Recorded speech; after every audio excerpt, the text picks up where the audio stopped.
मोदी को क्या है, गोला उठा के चल पड़ेंगे, राहुल गांधी आएंगे। ये जो सरकार है ये तो देश की सरकार लगती नहीं, ये तो लगता है कहीं विदेश की सरकार है। देश के प्रधानमंत्री, भाई देश के प्रधानमंत्री होंगे, जम्मू कश्मीर में थोड़े हैं देश के प्रधानमंत्री। और 370 को हटा के इन्होंने किया क्या है? इन्होंने क्या किया? 370 हटने के बाद लोगों में डिवीजन ज्यादा हुई है, लॉ एंड ऑर्डर की कोई गारंटी नहीं है। इतनी बड़ी फौज जम्मू कश्मीर में लगाई हुई है। मजा तो तब ना जब फौज कम हो, सिक्योरिटी फोर्सेज कम हो, लोग भाईचारे के साथ रहें, फिर कहा जाता है कि सिचुएशन ठीक हुई है। कहाँ सिचुएशन ठीक हुई है? दो बच्चे रहना इसी धरती के ऊपर है। जब अल्लाह ताला ने, भगवान ने, वाहिगुरु ने हमको पैदा किया, हमें जीने का कोई हक नहीं है। वहाँ राम मंदिर की बात आ जाएगी, वहाँ बालाकोट की बात आ जाएगी, वहाँ चाइना की बात आ जाएगी। भाई ये सारे प्रॉब्लम आपकी क्रिएट हुई है, की हुई है। लोगों को चाहिए 370 की आप बात कर रहे थे, 370 के पहले हमें बिजली सस्ती मिलती थी, हमें पानी सस्ता मिलता था, हम बड़ी अच्छी, भारत के बाकी लोगों स्टेटों से हमारा लिविंग स्टैंडर्ड ठीक था। इन्होंने आके बर्बाद कर दिया। भारत जोड़ो यात्रा जम्मू में प्रवेश कर चुकी है और जल्द ही इस भारत जोड़ो यात्रा जो है वो अपने अंतिम चरण पर पहुंच जाएगी। श्रीनगर में इसका समापन हो जाएगा। मैं आपको दिखाऊंगी कितनी तादाद में भीड़ यहाँ पर है। कैमरा पर्सन से दिखाऊंगी, दिखाइए किस तरीके से जो लोग यहाँ पर खड़े हुए हैं। ये राहुल गांधी जी के स्वागत के लिए खड़े हुए हैं। चारों तरफ देखिए महिलाएं भी है, इसमें आम लोग है, इसमें आपको नेता नहीं मिलेंगे। ये आम जनता की भीड़ है जो यहाँ राहुल गांधी जी से मिलने के लिए आए हुए हैं। मैं आपको दिखाऊंगी कितनी तादाद में यहाँ पर हुजूम जनता का इकट्ठा है। मैं जानने की कोशिश करूंगी एक एक करके कि क्या भारत जोड़ो यात्रा में इन लोगों को बुलाया गया है या ये लोग खुद आए हैं। क्या 2024 के चुनावों में जो है राहुल गांधी जी एक मुख्य चेहरे के तौर पर उभर कर आ रहे हैं? चलिए जानने की कोशिश करते हैं। क्या नाम है? हाँ, मेरा नाम तरसेम लाल मूल निवासी है। क्या लग रहा है सर, जम्मू कश्मीर में धारा 370 हटने के बाद सब कुछ बढ़िया है? कहाँ बढ़िया है? 370 ने हमारा बेड़ा गर्क कर दिया है। मेजॉरिटी 95% लोग दुखी हैं और 370 तो बिल्कुल गलत फैसला किया है। अगर आज इलेक्शन हो जाए लोग उसका बता देंगे कि फैसला गलत था या सही था। ये बहुत नुकसान हुआ है। गरीब लोगों की जमीनें जो हैं, जो वेलफेयर मेजर गवर्नमेंट ने लैंड टू दी जो टिलर दिए थे, या जितने भी एग्रेरियन रिफॉर्म हुए थे वो 1957 के हों, 1967 के हों, 71 के हों, 2003 के हों, गवर्नमेंट वेलफेयर के लिए गरीब लोगों को जमीन देती है। गरीब लोगों ने अपने घर बनाए हैं। ये जो सरकार है ये तो देश की सरकार लगती नहीं, ये तो लगता है कहीं विदेश की सरकार है। देश के प्रधानमंत्री है। भाई देश के प्रधानमंत्री होंगे, जम्मू कश्मीर में थोड़े हैं देश के प्रधानमंत्री। यहाँ जो सरकार है वो वहाँ के जो एडमिनिस्ट्रेशन है उसको तो लोगों के साथ लेना देना कोई नहीं है। अगर किसी बंदे ने वो उसका क्राइटेरिया होना चाहिए 2010 के बाद, 2015 के बाद अगर 100 कनाल जमीन जो उसने ग्रैब कर ली है वो निकालो। यहाँ लोग जो हैं आरसपुरा में, अखनूर में, बिश्नाह में, रिया में, सांबा में, किश्तवाड़ में, यहाँ पुंछ में, जिनको पास 4-4, 5 कनाल जमीन है, वो जो एग्रीकल्चर लैंड है उसको भी बेदखल किया जा रहा है। ये कौन सी सरकार है? सरकार डेमोक्रेसी में लोगों की होती है, इसलिए यहाँ पे इलेक्शन नहीं कराई जा रही है। लोगों की सरकार लोगों के वेलफेयर के लिए होती है। चाहे किसी को मकान बनाना हो उसकी मदद दी जाती है, किसी को जमीन चाहिए वो जमीन दी जाती है। कौन सी सरकार है जो सरकारों ने वेलफेयर में लिए उससे छीने जा रही है? और 370 को हटा के इन्होंने किया क्या है?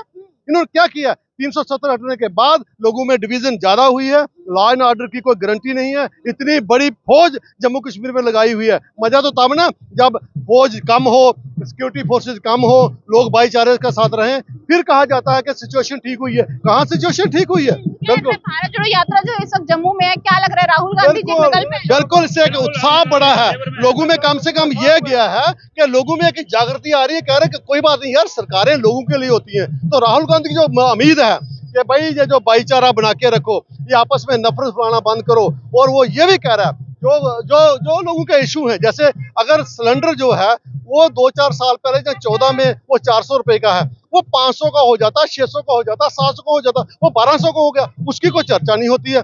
प्रधानमंत्री और गवर्नमेंट जो है ये वादा करती है अगर हम सत्ता में आए आपको 15 लाख दे देंगे। वो 10 साल से है वो 15 लाख भी नहीं है। उन्होंने कहा 2 करोड़ नौकरियां लगा देंगे। तो यंग जनरेशन मोटिवेट होगी, चलो हमें नौकरी मिल जाए। ना पैसा मिला, ना नौकरियां मिली, कीमतें भी बेबहाव आगे बढ़ गई। जम्मू कश्मीर के लोग सुखी थे। 370 जो है प्रोटेक्शन थी हमें, जैसे 371 हिमाचल में भी है, 371 असम में भी है, नागालैंड में, वहाँ लोग बाहर के लोग जमीन नहीं खरीद सकते। तो यहाँ भी एक वेलफेयर मेजर था, इसको हटाने की क्या जरूरत थी? ये बाहर के जो लोग हैं उनको यहाँ की जमीनें लेके देके यहाँ के लोगों को बर्बाद करना चाहते हैं।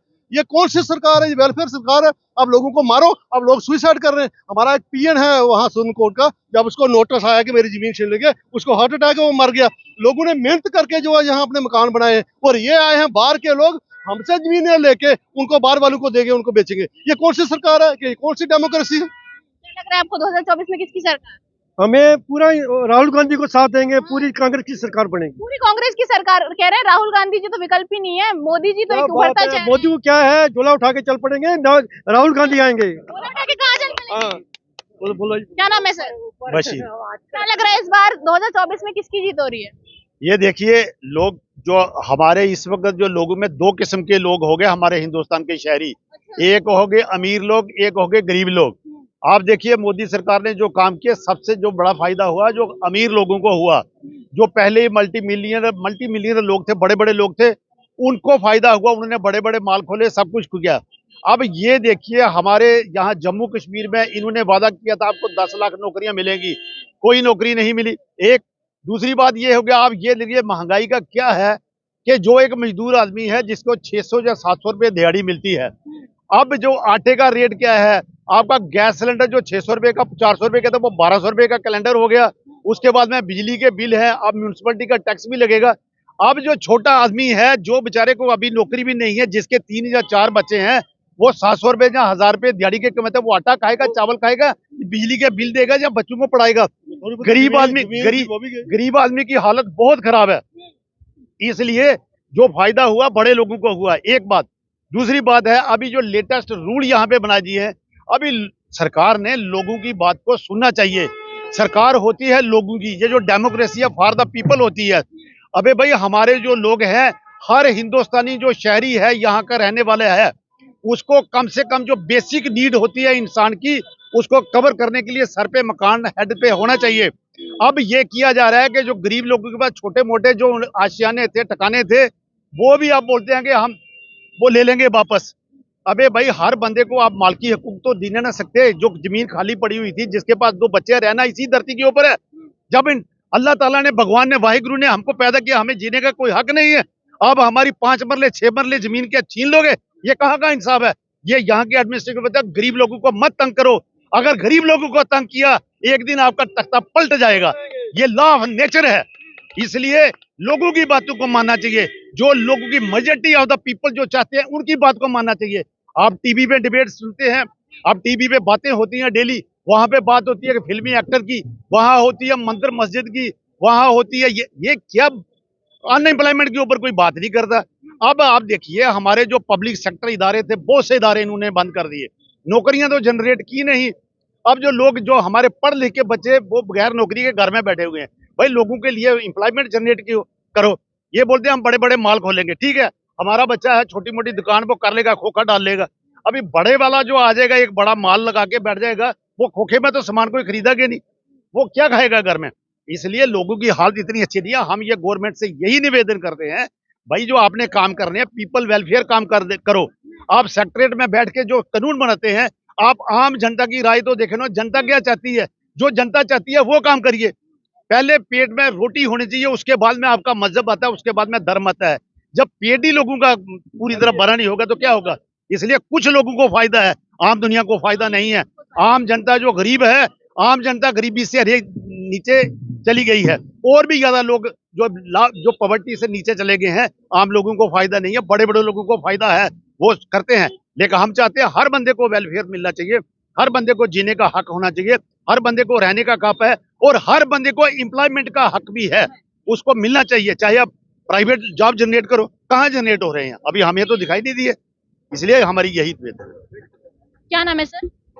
मैंने पहले भी आपको बताया मेरा नाम। मैं जानना चाहती हूँ कि नफरत छोड़ने की बात करें, कह रहे बेरोजगारी महंगाई के खिलाफ जो है कांग्रेस पार्टी रैली करी। आपको नहीं लग रहा पॉलिटिकल यात्रा है ये, 2024 की चुनावों की तैयारी कर रही है कांग्रेस? देखो मैडम, पॉलिटिक्स कहाँ नहीं है, घर में भी पॉलिटिक्स होती है। जो माँ बाप होती है वो उसी बच्चे को चाहती है जो वफादार होता है, उसकी बात मानता है। तो पॉलिटिक्स का क्या मतलब? पॉलिटिक्स तो हर जगह होती है, लेकिन एक बात है, गरीबी आप रातों रात दूर नहीं कर सकते हैं। लेकिन पहले भी तो सरकारें आई हैं, क्या सरकारों ने आसा रिफॉर्म लाके लोगों की हालत सुधरी नहीं है? तो हम क्या चाहते हैं, सरकार कोई भी हो, that should be accountable to the people. आप ये क्या कर रहे हैं, ना एक कोर्ट को भी कंट्रोल कर लिया, जितनी बड़ी बड़ी एजेंसियां उनके ऊपर अपने बंदे लगा दिए, किसी की सुनवाई है नहीं है। आप टीवी लगाते हैं, शाम को बंदा थका हुआ आता है, भाई वहां कोई अनएम्प्लॉयमेंट की बात होगी, कोई गरीब लोगों की बात होगी, वहां पर जब करते हैं वहां राम मंदिर की बात आ जाएगी, वहाँ बालाकोट की बात आ जाएगी, वहाँ चाइना की बात आ जाएगी। भाई ये सारे प्रॉब्लम आपकी क्रिएट की हुई है। लोगों को चाहिए 370 की आप बात कर रहे थे, 370 के पहले हमें बिजली सस्ती मिलती थी, हमें पानी सस्ता मिलता था, हम बड़ी अच्छी भारत के बाकी लोगों स्टेटों से हमारा लिविंग स्टैंडर्ड ठीक था। इन्होंने आके बर्बाद कर दिया।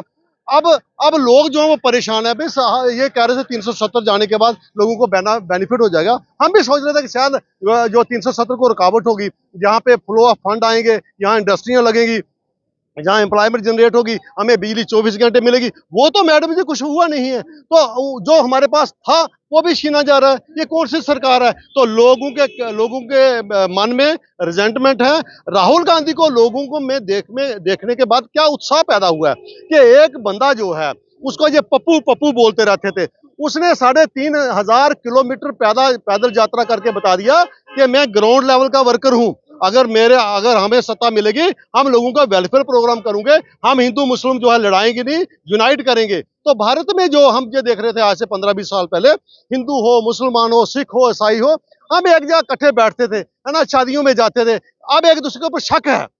ये मुसलमान हमारे बाबरी मस्जिद के बारे में बात करते हैं तो हिंदू मुसलमान के साथ झगड़ता है, उधर से मुसलमान को लगता है कि हमारी बाबरी मस्जिद गिरा दी। अब जो है फंडामेंटल राइट, जो धर्म जो हमारा फंडामेंटल राइट होता था, अब ये हिंदू राष्ट्र बनाना चाहते हैं तो सिख को आज़ादी नहीं होगी, मुसलमान को आज़ादी नहीं होगी। हम करेंगे क्या भाई? हर बंदे को पढ़ने का, लिखने का, धर्म की आज़ादी होती है, ये भारत का संविधान कहता है। ये इसको सैबोटाइज करते हैं। इसलिए राहुल गांधी की वजह से लोगों में उत्साह है। अगर वो सत्ता में आए तो कुछ रिफॉर्म जो है प्रो पीपल होंगे, इसलिए लोगों में।